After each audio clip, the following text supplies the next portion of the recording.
ইসলামী bank বাংলাদেশের অন্যতম প্রাচীন প্রাইভেট ব্যাংক এবং প্রথম ইসলামী ব্যাংক। বাংলাদেশের মানুষ যারা ইসলামী ধ্যান ধারণায় এবং চেতনায় বিশ্বাসী, তারা এই ব্যাংকটির সাথে ব্যাংকিং করতে স্বাচ্ছন্দ্য বোধ করে।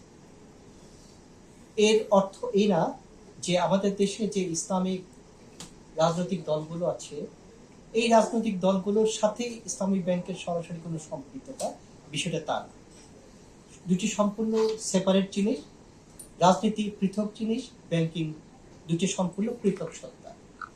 তবে বর্তমান গভর্নর মহোদয় উনি দায়িত্ব গ্রহণ করার পরে একটি কথা বেশ জোর গলায় বলেছেন যে উনি কেন্দ্রীয় ব্যাংক সহ ব্যাংকিং সেক্টরে কোনো প্রকার রাজনৈতিক হস্তক্ষেপ গ্রাহ্য করবে না, এবং আমাদেরকে, আমরা যারা সেন্ট্রাল ব্যাংকার আছি, আমরা যেন রাজনৈতিক প্রভাবমুক্ত থেকে কার্যক্রম পরিচালনা করতে পারি। উনি এই ব্যাপারে আমাদের যত ধরনের সহযোগিতা দরকার তা করবেন। ইসলামী ব্যাংকের ক্ষেত্রে একই বিষয় প্রযোজ্য।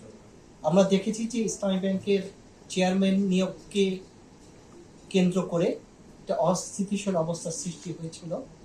ইসলামী ব্যাংকের মতো একটা বড় ব্যাংক যদি অস্থিতিশীল হয়ে যায় এবং তার প্রভাব যদি অন্যান্য ব্যাংকের উপর পড়ে, তবে অবশ্যই এটি একটি নেতিবাচক দিক হবে এবং কেন্দ্রীয় ব্যাংক চায় একটি স্থিতিশীল ইসলামী ব্যাংক থাকুক, এবং যেই ব্যাংক রাজনৈতিক প্রভাবমুক্ত থেকে সম্পূর্ণ ব্যাংকিং ধ্যান ধারণায় এবং ব্যাংকিং নীতিমালা মেনে তাদের কার্যক্রম পরিচালনা করবে। চেয়ারম্যান দাবি একটি গ্রুপ, দ্যাট ইজ আমানতকারীদের, যা বলা হচ্ছে যে গ্রাহক স্বার্থ সংরক্ষণ কমিটি। যদিও এই ধরনের কমিটির অস্তিত্ব বাংলাদেশের আর কোনো ব্যাংকের ক্ষেত্রে নাই, তবু ইসলামী ব্যাংকের একটু একটা কমিটি হয়েছে।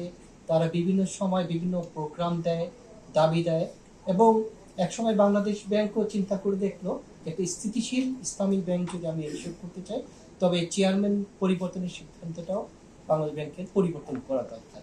সেই মোতাবেক একজন বাংলাদেশ ব্যাংক থেকে একজন ঊর্ধ্বতন কর্মকর্তাকে নিয়োগ দেওয়া হয়েছে। উনি পর্ষদের বিকল্প হিসেবে কাজ করছেন। তবে এত বড় একটি ব্যাংকের পর্ষদবিহীন দীর্ঘদিন থাকা সম্ভব না, মঙ্গলজনক না। কারণ পর্ষদে ম্যানেজমেন্ট যেভাবে ব্যাংক পরিচালনা করে, বিভিন্ন সিদ্ধান্ত গ্রহণের জন্য পর্ষদের দ্বারস্থ হতে হয়। অর্থাৎ পর্ষদ যতক্ষণ পর্যন্ত গঠন না হবে, অনেক কাজ কিন্তু মাঝপথে আটকে যাবে। বাংলাদেশ ব্যাংক চাচ্ছে ব্যাংকিং সেক্টরে গতিশীলতা আনতে। এই সময় যদি একটি ব্যাংকে শৈথল্য চলে আসে, তবে অন্য ব্যাংকের উপর তার নেতিবাচক প্রভাব পড়তে পারে। বাংলাদেশ ব্যাংক কাজ করছে, সরকারের সাথে অ্যালাইন করা আছে। আমরা আশা করছি দ্রুততম সময়ে একটি নিরপেক্ষ, সৎ এবং যোগ্য ব্যক্তির সমন্বয়ে একটি পূর্ণাঙ্গ পর্ষদ ইসলামী ব্যাংকের জন্য দেখতে পাবো, যে পর্ষদ সকল রাজনৈতিক ধ্যান ধারণার ঊর্ধ্বে উঠে ব্যাংকিং এবং দেশের আর্থিক খাতের বিষয় বিবেচনা করেই এই ব্যাংকটি পরিচালনায় ম্যানেজমেন্টকে নীতিগত এবং অন্যান্য যে ধরনের সহযোগিতা দরকার তা প্রদান করবে।